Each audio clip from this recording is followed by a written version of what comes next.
Can you guys turn this up?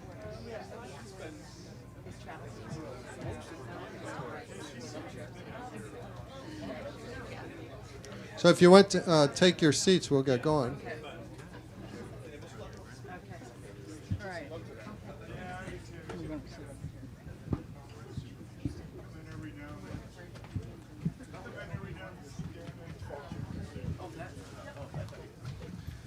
Good evening, everyone, and welcome to Politics and Prose. I'm Brad Graham. I'm the co-owner of the bookstore, along with my wife, Lissa Muscatine, and we're very excited this evening to be hosting journalist Anne Hull, who's here to talk about her wonderful new memoir, Through the Groves.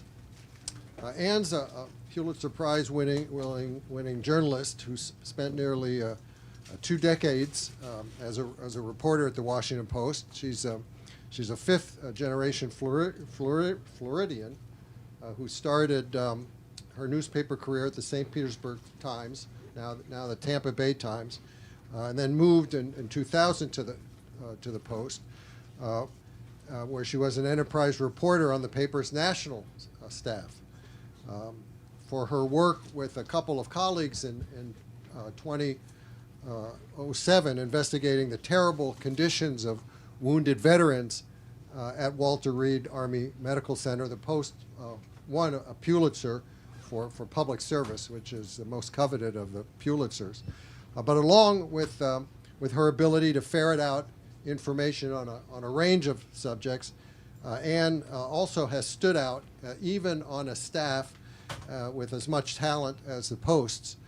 She stood out for the grace and power of her writing. And that grace and power is very much on display in Through the Groves. She writes about growing up in rural central Florida in the 1960s, amid orange groves that her father's family had worked on for generations. And at a time, Disney World was still taking shape down there on the horizon. The memoir is, on the one hand, a very vivid and heart-rending evocation of a particular time and place that no longer exist, and on the other hand, or at the same time, it's an engaging and poignant story with universal appeal about a childhood filled with tomboy adventures, imperfect parents dealing with their own struggles, and a search for self. After attending Florida State for a year and then going to a junior college in St. Petersburg, Anne ended up taking a job as a traveling sales rep for Revlon. I hear you all chuckling. Fortunately for her and for journalism, Anne found her way to the St. Petersburg Times, initially as an assistant to a sports columnist.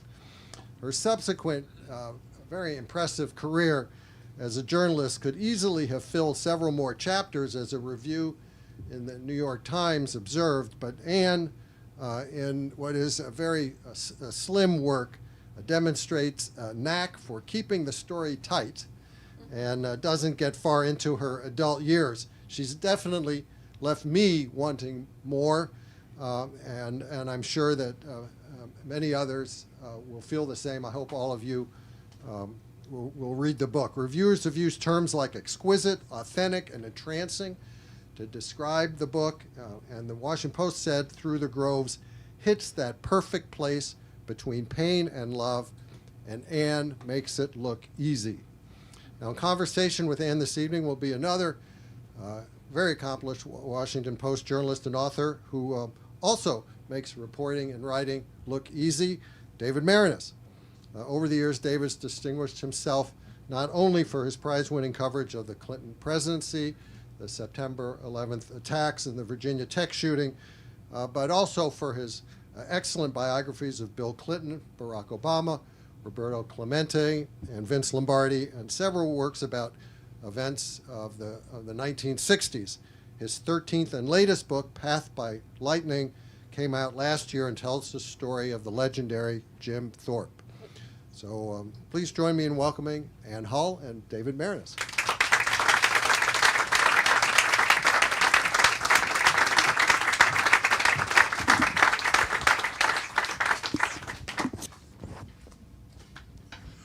Thank you, Brad, and thank you all for coming tonight. Can you hear me? Yeah, okay, great. This is a special day. It's her publication day, the very first day.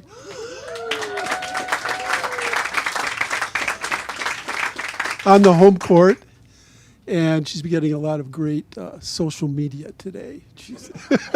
Whatever that means. I've been working and writing and editing with Ann for 22 years, and over that course of that period, I thought I really knew her deeply, but it wasn't until I read this book that I truly got it. I knew that she would rather be in a hellhole motel on the outskirts of some town in Kansas or Missouri than at a Washington dinner party, or even a Washington book party. But I didn't really understand the full nature of it until digging into this book. It's just a phenomenal exploration of an early life. Whether you ever get to the later part of the life, I don't know.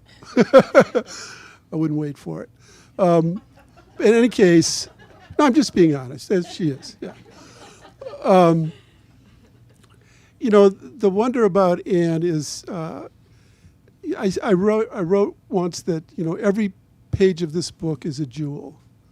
And it is. And it's not that, you know, she's sitting there polishing every word or waiting for the muse to come. It's that she just works so hard at paring it down until she gets to the very essence of what she wants to say. Capturing the scene, the mood, the character, in a way, you know, there's so many ways of writing truth, and Ann's way is inimitable, and it is the truth. So I want to, you know, the beauty of this book is that it's a master class in how to capture character and scene.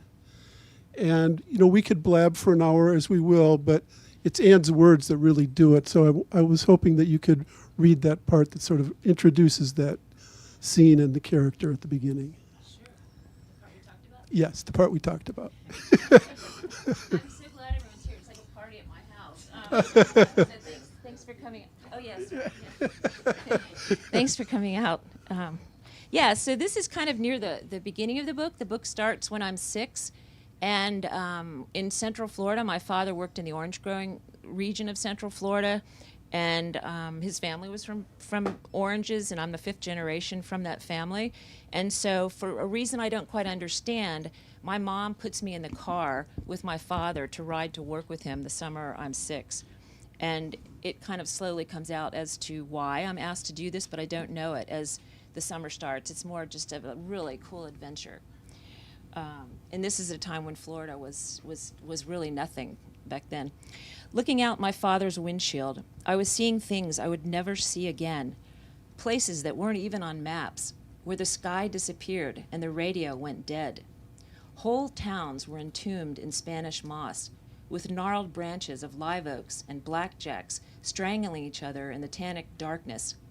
We rumbled past old pioneer settlements, rotting in the humidity. Black creeks wound like tangled snakes. Birds spread their skeletal wings, but never flew off. Just when it seemed we may never see daylight again, the road deposited us into blinding sunlight. Dad's fruit-buying territory for Hood crossed over 4 counties, or about 4,000 square miles of rural land and unmarked roads. He had maps in the car, 7 or 8 of them, but I'd yet to see him consult one. When he came to a cattle gate with a yellow rag tied to the middle rung, that's where we turned left. He didn't disparage maps, but I got the feeling from him and the other citrus men that freestyle navigating was a point of pride. He also favored the back way, or the old way, old 98, or old Highway 64. We were always on old something. One day we passed a group of men clearing brush on the side of the highway. They had chains attached to their ankles. They moved slowly, dragging their leg irons as they scythed through the tall grass in the ditches. Just in front of them was a truck that crept along, and a guard on back, holding a shotgun next to a water cooler. As we passed the shackled contingent, some of the men looked up. Their faces were slick with sweat. Dad said it was impolite to stare at the prisoners. I turned back around on my seat, but watched them in the rearview mirror until they were a speck and gone. My father scrounged in his shirt for a Winston, probably trying to think of a parable about the uneven justice of captivity. Instead, he asked if I knew any chain gang songs. The hobo told the bum, "We got any cornbread? Save me some." We sang it together a few times. It made me thirsty, thinking of the cottony insides of the prisoners' mouths and the water truck they would never reach. Every Friday, we had a car full of money. Dad paid the labor crews on Friday afternoons, so first thing in the morning, we went to the bank in Sebring. It was ice cold and brand new, and our teller looked like Jeannie C. Riley, who sang Harper Valley PTA. She counted out a thick stack of bills that she put into a leather pouch and slid it toward Dad. Out on the road, we were Bonnie and Clyde. It was my job to hold the bank pouch. "Would you mind keeping this safe for me?" Dad had said. He always took his gun out of a glove box and put it under a seat. Knowing the money was going to orange pickers, the bank teller must have dug into her drawer for the most beat-up money she could find. The bills were greasy and thin, defaced with scrawling, Masonic temples, Halloween bats, and the Egyptian eye, or devil horns on Abe Lincoln. The messages people wrote were in large block letters that spelled out, "Help me," or "Please call Lamar at Avon Park Correctional." From going through the bank pouch and studying the money, I learned the word pussy and the first two lines of John 3:16. As abused as that currency was, my father said it worked fine. You'll see.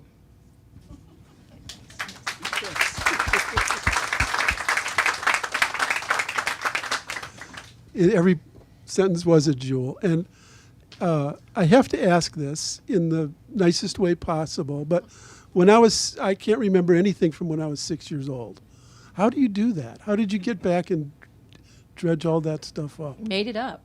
No, That's a very dangerous question in a Yeah. room full of journalists, so I But thought a you- lot about that. yes. So one thing is my parents were both kind of writers. They were documentarians of their own life, and so they had a lot of stuff they left behind. And everything from old checks to diary entries to grocery lists to budgets from my mom, love letters. So that was a big help. But, mostly I just had to turn myself over to not having it exactly correct. There's just no way. I mean, there's no way you can do that in a newspaper story, for one thing. We kid ourselves and think we can. But this was really difficult because, in truth, in a newspaper story, you have a notebook to look down to and refer to, and you build a story from that. There wasn't anything like that here. And so I had to really just try and think about being 6 and those feelings that I remember from that time. And then I built the story or the dialogue or what I was seeing from those feelings. It was just really having to let myself kind of remember what it felt like that or what it feels to be homesick as an adult. And that brought me back to the feelings with my parents. The thing about it was, I'm asking that question, but when I was reading it, I never wondered. I always felt this is really what happened because you have such precision to the way you remembered it. After working with Anne for so long, I know that the one thing she hates are sweeping paragraphs that sort of summarize something. And so she's not going to read it, but in this book, she has one of the best sweeping paragraphs I've ever read. So I'm going to read it. And it goes, in the history of Central Florida, if the history of Central Florida were charted out on a graph, it would start with primordial sludge and then curve toward the Paleo Indians, the Calusa Indians, the Tocobaga Indians, Ponce de Leon, runaway slaves, snuff-dipping white settlers, the U.S. Army, Osceola, the great Seminole warrior, malaria, cattle, citrus, and a dull heat that left it undesirable for much besides oranges until the early 1960s, when Walt Disney took a plane ride over the vast emptiness, looked down, and said, "There." I love that. How did you get to that paragraph? Well, first I have to say he's the master. We call them swirls when we write together. Deanna, where you know this, he has these cosmic things where he does these swirly gigs up here, and it's this cosmic thing. You're looking down, and I've never been very good at that. And I think with this, I just sort of people think they know Florida, and we all have our own interpretation of Florida. So I tried to sort of make it slightly historical with some of the markers that we don't think of. My family, for instance, thinks of themselves as pioneers because they came to Central Florida in 1882. They weren't pioneers. The Indians had predated them by, centuries. So I just tried to hit some of the highlights of Florida and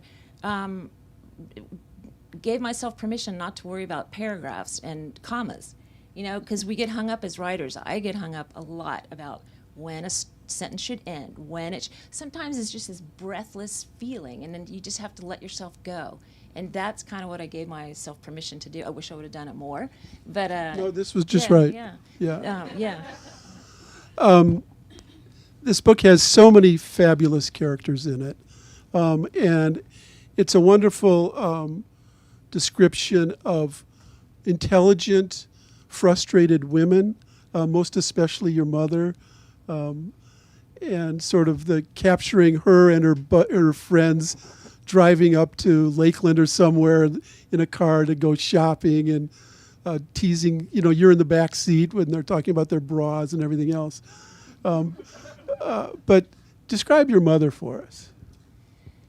So my mom came from Brooklyn and ended up in Florida by another sad story that's in the book. She was very larger than life. She looked like she was half Carol Burnett and half Elizabeth Taylor, just larger than life and very glamorous. And that was intimidating for me as a kid because I wasn't glamorous and I didn't brush my hair and it was so different from her. And so I was kind of in awe of her. But she was someone who was, I think, born a generation too early. She got married and, she said it's what we did, and that's what she did, and that's how she ended up there, and she tried to make the best of it. But if she weren't from that generation, I think she'd be something else entirely. But she carved out a life for herself in that small world, and she was funny and kind of glamorous in this little tiny town, but always trapped and always sad. And I always remembered her sadness and never feeling like she'd been, ripped off of a greater experience, but just kind of sad for the life she was living, yet also, trying to have fun. We always had fun, even in the worst of times. And you could always feel that tension, though, that she was misplaced or she wanted to be a writer. That's what she should have done. She was a beautiful writer, as was my dad, but neither of them did become writers. And yet you sort of evoke that sadness with a beautiful sensibility. Her playing all the Broadway musicals and her going out to, she's obsessed with Chinese food. Yeah. All these things that she's looking for something, right? Right. She came from Brooklyn, and we moved to this, we were in this tiny little place in Sebring, Florida, which in the mid-'60s, there were probably 7,000 people and literally 7 billion oranges. The oranges were the main thing there, not the humans. But she was from Brooklyn, and so we would often get in the car on a school night and drive an hour and a half to Lakeland to get frozen Chungking egg rolls. She had these cravings and these yens, and these desires kind of were in her life in many different manifestations. It often came out in food, but it was in other ways too. Seeing the local Broadway traveling show. I mean, everybody else around me was listening to Bobby Gentry, Little Green Apples, their moms on these tinny transistors. My mother was blasting Fiddler on the Roof and Man of La Mancha, and my dad would say, please turn that down, the neighbors. So she was just always meant for a bigger world, but I'm not sure she could have had the courage to go to that bigger world. And she got to Florida, and this is part of the book where you actually have the documentation of a diary she kept on how she got there. So her brother, she was from my grandmother was from a very wealthy family in Rhode Island and had gone to finishing school and had driven, a Stutz Bearcat around through the Depression, came out fine, but she married kind of a ne'er-do-well Irishman, and that's my mom's father. who I love, Percival Yeah, Desmond. Percival Desmond, right. Who was, by the way, didn't like to work, No. and he thought he was a clairvoyant. So I can see a little bit of Anna there. Yeah, so he was happy to live off my grandmother's. It was a lot of money, but because she didn't invest it, they just lived off this check every month, and it was enough to. They lived in a brownstone in Brooklyn. But anyway, the favorite son, the older son at 16, was in my mother's mind. He had a sore throat, and they didn't tell my mother what was wrong, and it was throat cancer. And he was, a big athlete and just the star of the family. So my grandmother, in desperation, went back to Providence to get money, and she threw my mom and the other brother, 3 kids, in a car, and they knew this boy, Percy, his name was Percival Desmond, was dying. And so they wanted to give him one last year of his life. And so they drove to Monterey, California. They went to Cuba. They went to Mexico for fishing because he loved fishing. And they were traveling, and he kept getting more sick. And then they ended up in a place called St. Petersburg, Florida. And he died there, and my grandmother basically checked out of life. Just sort of listened to Harry Belafonte records all the time. She was completely unavailable for my mother. She kind of stopped living in some ways. And that's the sadness kind of that my mother came through and had to sort of do anything she could to get my grandmother's attention and could never do it. So they were such dynamic, powerful women. I make them sound like, but they were just, chicken today, feathers tomorrow. That was the saying I grew up with, we don't have money, but we're going to do something fun tonight. And my grandmother spoke Yiddish. She was just really eccentric. And, but she never really gave my mom what my mom needed. And so watching those 2 women was, remembering them as a writer, that was really something, because you're looking at them as an adult. I kind of remember, of course I remember things about childhood, but I don't remember the tension between them. I remember kind of a vacancy, and that always was really sad. But I did have my mom's diary from that year when her brother was dying. And, she was going to Catholic school, and she wrote, Sister Clarice says if you say 10 rosaries today, Percy will get better. And so my mother prayed and prayed and prayed, and then the boy died. The teenager died, and my mother always kind of thought she didn't pray hard enough, and it was her fault. But there was a period of, there was a month when she said Percy's sore throat is back, and then 3 weeks later, Percy died. As Sister Clarice said, it's for the best. She just leaned on what the nun had said, and she kind of never talked about it again. I never knew about it until I was much older, really, about this boy Percy, until I found his crutches in the garage because he'd lost a leg. Yeah. So many childhoods are either idyllic or supposedly idyllic or dystopic. Yours was a little bit of both, but I love you as a 6, 7, and 8-year-old playing with your little brother Dwight, who was a walking calamity. Yeah, yes, he was a walking calamity, but he was a sweet one. I wasn't. I was the one who caused trouble. You were a real badass. I think if you're a girl and you keep getting dolls, you're going to revolt in some way, either then or later or both. And so, yeah, I just had to sort of find my own way. And I had all these feminine Southern aunts from my dad's side who were always thrusting dolls on me and little white Bibles and white shoes. I thought I was going to die. So you have to rebel in some way. And yeah, my mother had to make me wear a shirt when I was 6. I wasn't allowed to leave the house anymore without a shirt on. And I was mad, but I also knew this is the start of a lot of other losses. I'm going to have to be made to do things I don't want. And it was about a shirt, but it was about a lot more. And you just felt at that age, there's going to be a lot more of these moments where something's taken away from me that makes me feel who I am. There's a scene where one of her grandmothers, Gigi, comes to visit, and Anne has all of these war horses lined up on her dresser. And she goes head to head with you, right? So yeah, Gigi comes to visit, and she brings her little white traveling suitcase for her overnight, and she lays out everything on my dresser. I have my, Appaloosa. They're all flanked out like that on the dresser, and Gigi sets up her Shalimar and her little brooch and her cameos. Very, very 1940s Southern woman. And I thought she was going to be like her daughter and reprimand me for not having, I don't know, Barbie or something up there. And she didn't say anything. And then we talked, and she told me my dad was having some problems. And then a week later, she mailed me something, and I opened it, and it was a unicorn, just a single unicorn. So, yeah. You write at one point, adults flicker around us, coming in and out of our awakening consciousness. And you had so many of them. Big Nanny, your great-grandmother or something, Gigi. And finally, by far the favorite, Damie.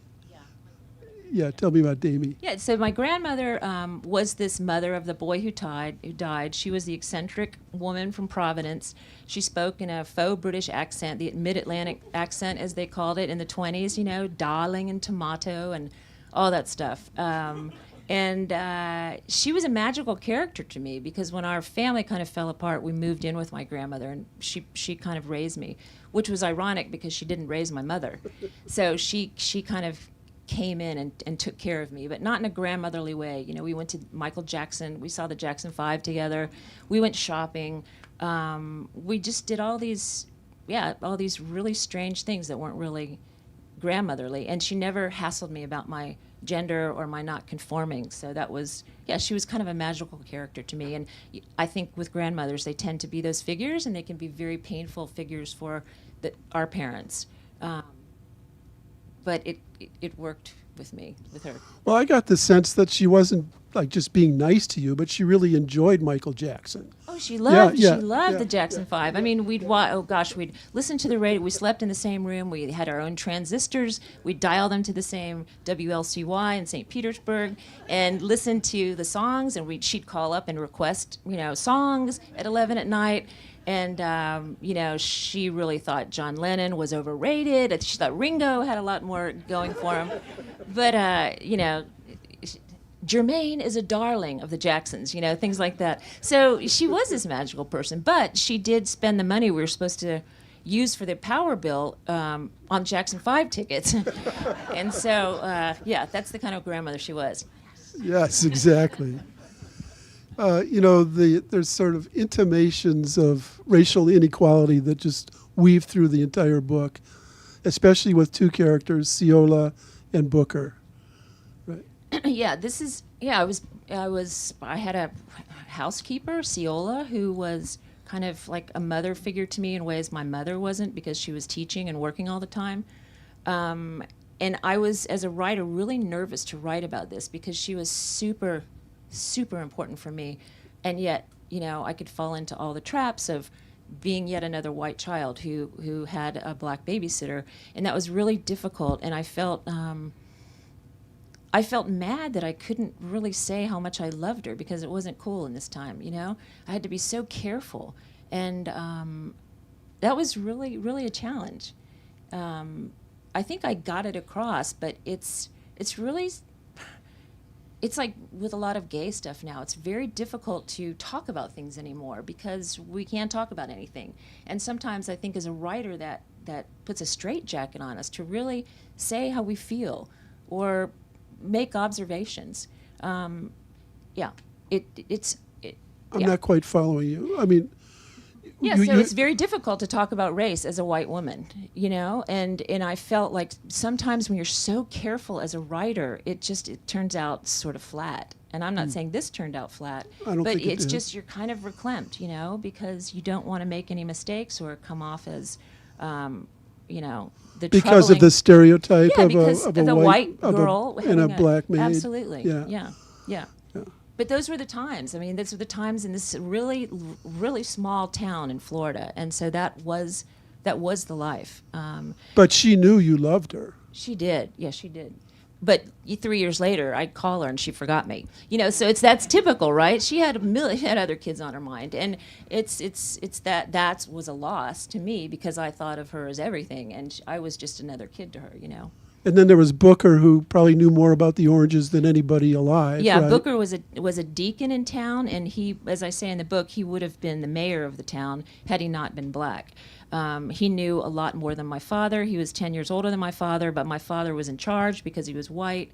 And I tried to capture the dynamic between them, which is Booker wasn't putting up with this dumbass white guy, but he did it respectfully. And there was this dance between them that they both were aware of, and I just tried to capture that with dialogue, and I got that dialogue because the last year of my father's life, I interviewed him and taped him and all this kind of thing, and so some of that dialogue comes from those interviews, which technically you could say, well, that's not happening in real-time childhood. That's another thing I wrestled with, but it conveyed my father and it conveyed Booker in a way that was true. Your father, when you talk about interviewing your father in the last years, there was a long period where he was not there. And what was that like for you? One reason I wrote this book is because I didn't know my father very well, and I kind of cut him out of my life for him kind of crashing out on our family and really abandoning us. And How old were you when he left? I was 11.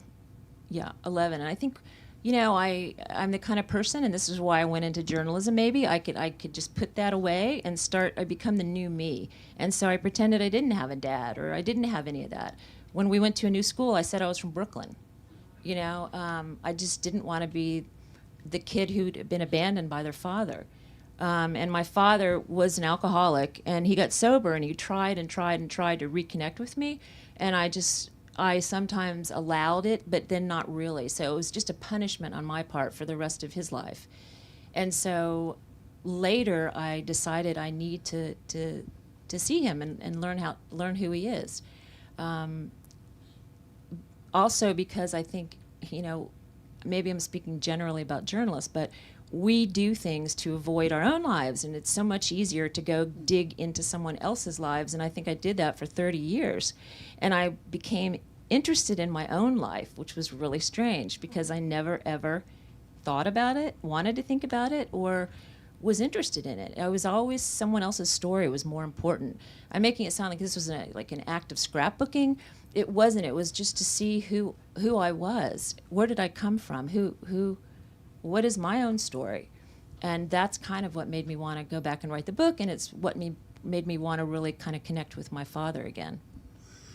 And going through that whole process, what did you learn, or how did it change you, or you change your own sense of self? The writing process, or connecting with my father? No, the understanding, the writing, not the writing itself, but the research and just exploration of your own family's history.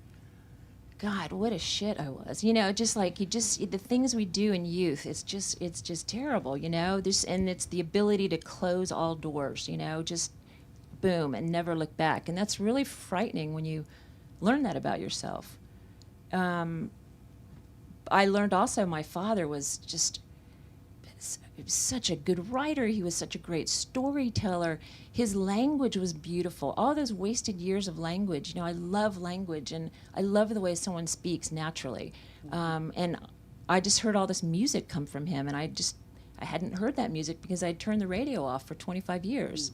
And so sort of a feeling of, gosh, my loss, But we still didn't have this beautiful reconciliation at the end. We were always it was like, I would walk through the door, he would try at the same time, we'd bump into each other, no, you go, completely awkward, in our remaining days. And it was mostly because we were trying so hard to recapture something that you couldn't get back.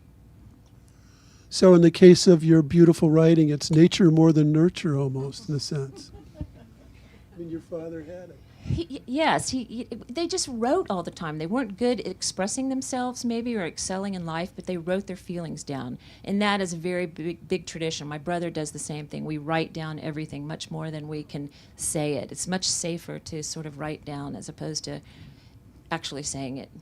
Yeah. I think it was about 10 years ago, or somewhere around there, where you told Linda and me that the Herb Alpert album, Whipped Cream and Other Delights, was sort of, like the Rosebud Sled of your sexual understanding. And so we went out and bought you that album. But I didn't realize until I read your book that you were like 7 years old when you saw that album. What can I say? I have taste, I don't know if you guys can know this album, but it's Herb Alpert, and it's, so it's this trumpet player, and it's just like a typical late 1960s woman wearing nothing but whipped cream. And I remember seeing that album like, you're just kind of speechless. What is this, But not knowing why you're so drawn to it. So yes, David and Linda gave me that album, and it's right next to the other, archetype in my life, which is Carly Simon's No Secrets, where she's not wearing the bra in the album cover. So my life can be summed up in album covers. And some mermaid in a drugstore, right? Yeah, all of it, yeah. In any case, I brought that up because you're finding yourself sexually is really understated in the whole book, and how you decided to do it that way, and why you did it that way, what it meant in terms of the memoir. I'm curious about. I've decided the second book is going to be nothing but sex in the 30s and 40s. That will sell. It's funny, I was listening to a podcast today with Wanda Sykes, and she was saying, they asked her about her sexuality, and she's so funny, she's so, just the whole, the Netflix, have you watched the Netflix they were special? quoting from that. Oh, it's awesome, yeah. But when the interviewer asked about her sexuality, she just became timid. Yes, no. I mean, it's just something it's really hard, I think, for some people, not just a generation, to talk about. I guess I always saw myself as a journalist more than a lesbian. It's really weird, but I should probably take that up with. Well, most higher journalists see source. themselves as as journalists rather than human beings, not just. Right, but the whole identity thing that's so strong today, no, I just don't have that really at all, and so it was challenging to write about that stuff. It really was. But I've got a second book in mind. Yeah. All right. Yeah, Enos is making faces here. Yeah. You're one of the great journalists of this era. We all know you as that writer. But the story of how you came to be a journalist is just so unlikely. I'm not really a journalist, though. I still can't I'm sorry, write I shouldn't now. have. My father always said he hated that word. You're a reporter and a writer. Who could never write a nut graph? Yes. So, I came to writing it again in a weird way. I was like dropped out of college. I didn't have any direction. I was selling shampoo for Revlon in Fort Lauderdale and failing miserably at it, wearing a tight little skirt, running around Fort Lauderdale trying to sell cases of Flex shampoo to drug wholesalers. I thought this is the end of my life. And a friend, and I had a company car at 23, but I couldn't I couldn't do anything. It was just terrible as a saleswoman, whatever.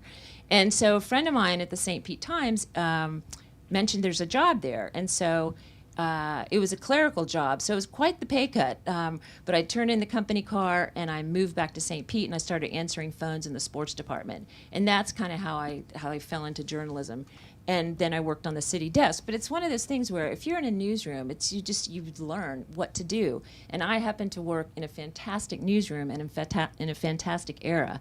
And so it was just a great place to learn. Yeah, well, first of all, tell them the how they hanging story.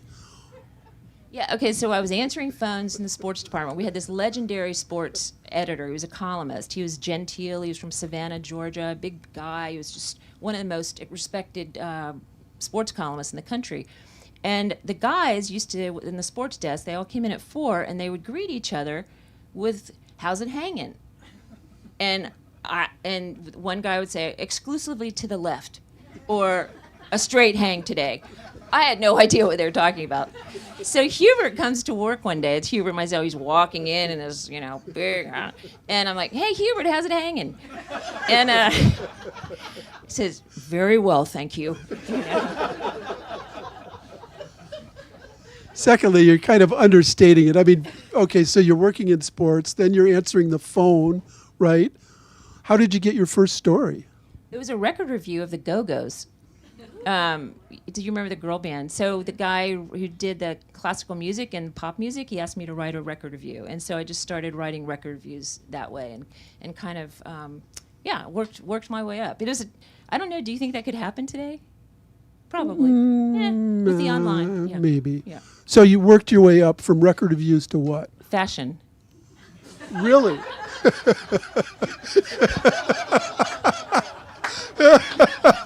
that surprise you? Yeah. But it was the days when there was so much money in newspapers. St. Petersburg, Florida, I don't know if anyone's been, especially like 30 years ago. I was the youngest person by decades. There were no clothing stores. There was a couple chains, but money was so big then. They sent me to Paris to cover the ready-to-wear shows. And there's some St. Pete Times peoples in here, and you know exactly what I mean. It's just like this is a magical place. But there was money for days, and I went to Milan. I went to Paris.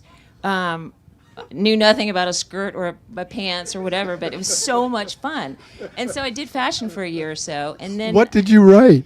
Oh, it was all emulation of what like Vogue did. It was just copying basically. I didn't have any kind of voice. I just tried to spell correctly. And then I did some music. They sent me out on some concerts. They sent me to cover Live Aid, which was one of the first big fundraisers, bands, and I had to get on a plane and go to Philadelphia with this huge Radio Shack thing, which is like a suitcase to file the story. I mean, it's so heavy, and I'd never filed a story. I'd never done any of that, and I was in the basement of RFK Stadium in Philadelphia, and we had 5 editions then, so I had to run to the payphone half a mile away with the Radio Shack to file the story. I bet you're seeing this, right? How bad that was going to be? Yeah. RFK Stadium in Philadelphia? Yeah, that's where Live Aid was broadcast in the United States, and the other part was in London, in Wembley. So I heard on the radio, because I have a little transistor, Bruce Springsteen had just arrived. I'm like, God, I got to get this in for second edition. So I run back to the payphone with this huge suitcase, and I filed that bit. And, well, it wasn't true. Okay, Bruce Springsteen had not arrived. It was just on the radio, and that was lesson number 1. Never take it from someone else. So there's, and I got back to the paper the next morning, and the managing editor says, my byline at that time was Ann V for Victoria, Ann V Hull. He goes, "You fuck up one more time, and that V will stand for visitor." I think I'd love to have some questions from the audience, if you can line up over at the microphone there. Don't all go at once. Okay. This is going to be dangerous. No, it's not. It's not. I want to know about your relationship with your mom and how, when she saw you writing, so you don't write about this part, but when she saw that you were becoming a reporter and a great writer, what did she say? What was her feeling? It was bittersweet. She was super proud. She would take my Sunday 3-paragraph fashion story and go over it with a pen and a highlighter and say, "Bravo," and just, she was the best editor. And she would never say, "I don't want you to succeed." She wanted me to succeed. But you could tell, it's that bittersweet thing. She always had this little sadness about her. And I felt that, and I felt bad for her, bad about it. But it wasn't tension per se, just sadness between us. And sadly, she wasn't around when you and the questioner won the Pulitzer Prize. No. Did you ever think about not writing about that you're gay? Was that a hard thing to come to? Yes, I did for about 6 years. And then it became apparent that you cannot not write about that even at 6 years old, because it was all in the making, So I had to write about it. But yeah, I did think about that. Thank you. Thanks. Congratulations, Anne. You talked about your parents writing journals, your brother writing journals, and so I assume, do you write a journal? Do you still write a journal? No, I don't. When I started working for living writing, I just don't write anything down. But I did write so much until maybe I was 22, 23, all the time, everything. And then, I don't do that anymore. It just all goes to sort of reporting on the stories. It has been. Does it make you want to start? No. Okay. No, not at all. Not at all. I mean, it was hugely hard to disclose this much about myself because I don't really do that, and I never really appreciated journalists who did that. I always thought the story was about the other person, but I see how hard it is now, and it's hard to do it well. But it's risky as a writer, and then you say some things, and then what does that leave you with to do afterwards? So it's not for everyone. You've written a memoir, so you know. Yeah, but I don't keep a journal either, so nor do I want to. Did you go back and look at what you wrote when you were 21 and 22? I threw those journals out because they involved women. I really threw them out like years and years ago at the time. So, I told my agent, Tina Bennett, who was kind of instrumental in me doing this book and finishing it, I said, gosh, I wish I had those journals. She goes, no, you don't. You just need to remember how it felt. Those journals would just mess you up, which was really, really true. That is good advice, Yeah. actually. Yeah. Hey, congratulations, Anne. So I assume that a lot of the people in the book have since passed, but I also assume that a lot of people in the book are still living. And so when you were writing about those people, did you find it difficult to strike a balance between how personal you wanted to get about them, or did you worry about how much information you were exposing? And then thirdly, did you run anything past people who are included in the book? Right. So I have a brother, and we're very close, and he's read everything, many drafts, and he has a much better memory than I did, so he really helped in that aspect. We disagree on a couple key scenes, and I thought about putting that in the book. Some authors do that. Tara Westover did it in Educated. She, is very explicit in the back about her brother remembers it this way, I remember it that way. And I just didn't feel like I had to go into all that disclosure because it's kind of, I think if you kind of understand that, but my brother read every word. There weren't too many people left, I worried about casting my dad's family as racist, but they were, some are, and so no.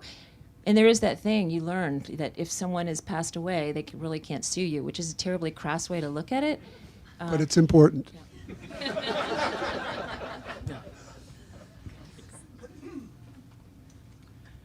I was just wondering if your childhood influenced the kinds of stories you were drawn to as a journalist, especially at the Post and doing the long form stuff that you did. Yeah, it's a great question. Absolutely. Always, yes, because I love outsiders. Or love is not the right word, but I understand outsiders, and I rebel against insiders sometimes. So that's very much shaped it because I was an outsider, still am in some ways. So absolutely, in some ways, I think some of the things I've covered, made my life covering, it's because of that. I choose those stories because of people being left out of the circle of power or not regarded with respect. You next. Hi. I can imagine how hard it was for you to write about yourself because I remember distinctly when you left the Washington Post and there was a gathering in the newsroom and people told stories. And the one I remember was that you were covering some difficult situation with a group of people who didn't want journalists around. And somebody, somebody pointed to you and somebody else said, "Oh, that's just Anne." Because you never drew attention to yourself and it was never about you. So it's remarkable that you were able to write this memoir, which I'm very much looking forward to. Thank you. Thank you. That's super nice. That's why it took 9 years. Yeah, it's very, very, very, very difficult. I didn't have that language right. So tell me how you, yeah. But I also want to say But quite traumatic for us. Oh, thank you.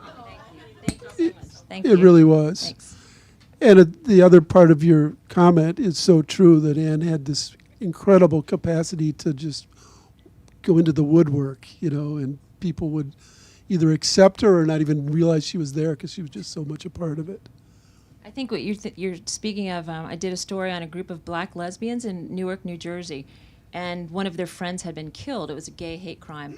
And it was a year or two after Matthew Shepard, I think, and Matthew Shepard, they closed down Fifth Avenue to protest and to mourn for this girl, Sakia Gunn. They did nothing. And so I spent almost a year with these girls in Newark and just hanging around them. And, reporting would be just sitting on a mattress on a Saturday and watching 6 girls sleep like puppies together because they'd been out all night dancing. And we go to a club one night, and someone else says, "Who's this?" Basically I'm a white lady who's 35, 40 years old. And Felicia, the girl, goes, "That's Ann. That's nobody." And so as a reporter, that's the best thing that can happen to you. All right.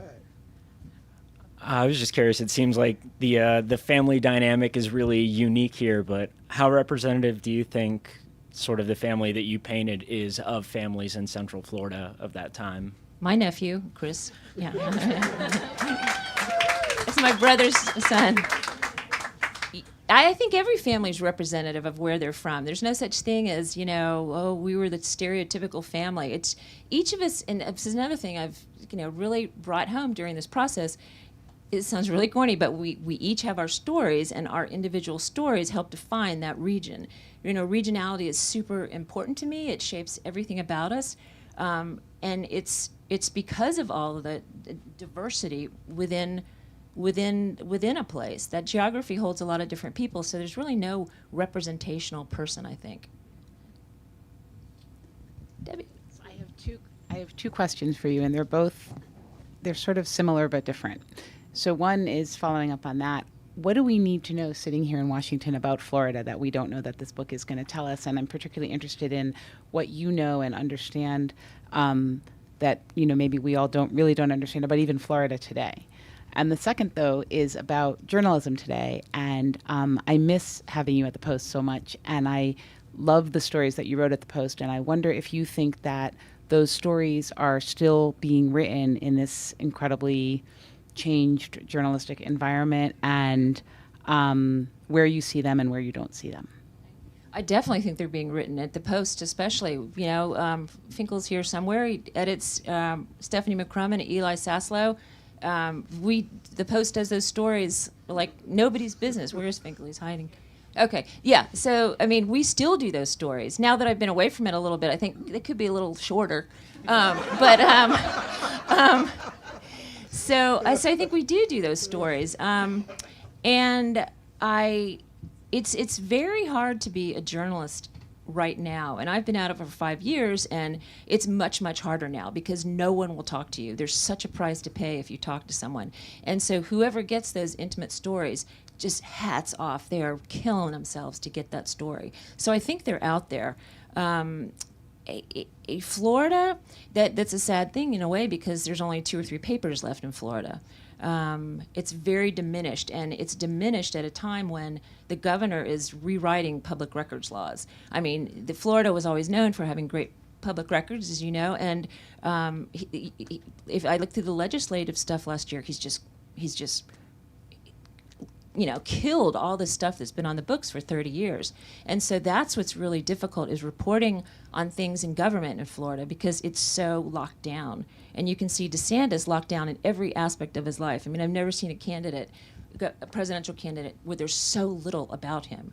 And I think he's gotten rid of those records and Guantanamo and everything. So that's really difficult, access and trying to tell those stories, and lack of media.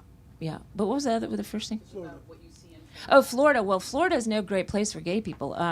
In the 1950s, there was a legislative committee called the Johns Committee that was funded by the taxpayers of Florida that started to try and root out communists in the NAACP in 1956. And the NAACP at that point had such great lawyers and positive stuff was happening in the Supreme Court that this redneck guy, Charlie Johns from North Florida, from Stark, decided, let's switch our focus to purge homosexuals from the state universities. All professors who are suspected of being gay were brought into motel rooms and interrogated and terrorized, and they lost jobs. And this went on for 6 or 7 years. And those records only became public in 1993, I think. And people now who have those records are worried about what will happen to those records now, because people in Florida, DeSantis, might do away with these records. And it's historical. That hasn't been written about all that much. And then, of course, we have... But Ann's going to write about it. Yeah. I'm interested in it. Yeah, and then we have, and then Anita Bryant. So Florida's always been a crazy place. You can go, you have restaurants called Jugs, Melons, and Hooters. You have people walking in Publix in thong bikinis, but yet they have this strangely weird moral fixation. It's just such an odd place. And it continues to be exactly as odd as we remember it. And it's divided into 3 places, always has north, central, and south. But it's a mean place now. It's really mean with the way the government does its business and treats journalists. It's very difficult to cover this administration in Florida. And the vibe is just really, it's like a hellscape for gay people. Disney is no knight in shining armor, but they have stepped forward on this, the don't say gay stuff in a way that has really made, queer people happy in Florida. But it's war, between DeSantis and Disney, and so it just kind of gives you a flavor of the bitterness and the war mythology that's being spoken now. It's all war mythology. I'm enjoying hearing you read your book on the audiobook version. Did you enjoy doing it? Was it hard? It's really, really hard. And the most thing you notice is like, God, why did I write a sentence so long? Because you can't breathe. And it does remind you of that old thing we're always taught, read your sentences aloud before you print them. It was a very good lesson that I'd forgotten. But it was very interesting. Yeah. I hope it goes okay. No, yeah. it's wonderful. Had a dry mouth much of the time, but yeah. One more. Maybe you covered this, Anne. Forgive me if you did. At what precise moment did you decide to do this? It's a difficult decision for somebody who's been writing about other people, as you said, to suddenly find yourself writing about yourself. Part of it gets to Debbie's question here. Florida is... I wanted to write about extinction of a place, a geography, and an extinction of my family. And I just wanted to put a time capsule into the earth for this moment to be remembered, both of a family and of a place. And also, selfishly, to go back and see and try and remember who I was before I ignored myself for so many years. And a corollary question, David, if you'll forgive the additional question. Did you find that a lot of the things you thought about yourself before you got into this were like bullshit as you plunged deeper into it, like many of us do, things that we imagined and had been said in our minds, this is the way it was, this is the way I was, that you then learned was not quite the case? Journalism just gives you an instant kind of feeling of nobility. You're doing the good thing and you must be a good person. Yes, if you go back and look at your own life closer, you're not that noble or that great. And that's kind of, we all know that. It's like, but you really see it up close. And journalism is a way to maybe just hang out and hide in some goodness. Thanks. Congratulations. So, as several of the questioners said, we miss you deeply at the Washington Post. Christopher Hitchens once said that everybody thinks they have a book inside them, and for most people, that's exactly where it should stay. But we're all very lucky that yours didn't stay there. Thank you very much. Thanks, David. Thank you so much.